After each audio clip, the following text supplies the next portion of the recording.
Hello, time for another Man in Gray book review. Today's book is What It's Like to Be a Dog and Other Adventures in Animal Neuroscience, written by Gregory Berns and published by Basic Books in 2017. It's 320 pages. Do dogs actually think? And if they do, are their thoughts like ours? These might seem impossible questions to answer since we can't get inside a canine's mind. Or can we? In this fascinating book, Berns shares his research on the brains of dogs and other mammals and indicates the similarities and differences between humans and our pets.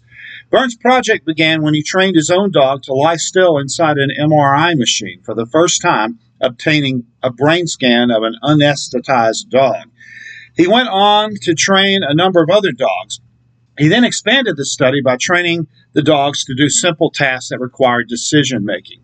His conclusions were that dogs and other mammals do have some limited abilities to think, make decisions, and even experience regret. Berns and his team went on to scan the brains of autopsied sea lions, dolphins, raccoons, and even an extinct thylacine. They found substantial differences in the way these animals' brains were wired, which depended greatly on the way they obtained food and how they moved and processed sound and light. The most interesting section was the team's attempts to scan the brains of two thylacines, or Tasmanian tigers, an animal that became extinct in 1936. No one had ever attempted to do an MRI scan on brains over 100 years old. Their work was made more difficult by the fact that almost no research had been done on marsupial brains of any kind. Also, no scientist had bothered to study the thylacine behavior while the animal was still alive. The results showed a brain that was radically different from placental mammals. Berns shows that the oft-told story that thylacines were exterminated by ranchers because they killed sheep is probably wrong, because their brains had not really evolved for that type of hunting. The book concludes with a discussion of animal rights.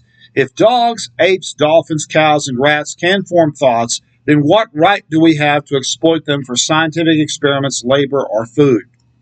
Berns takes a middle-of-the-road approach on these questions. This book is written in an accessible, non-technical style and should be of interest to general science readers and those people who are interested in brain research. If you're looking for cute stories about dogs, this is the wrong book. Despite the title, the dog studies make up only about 1/4 of the book. And so that's the book.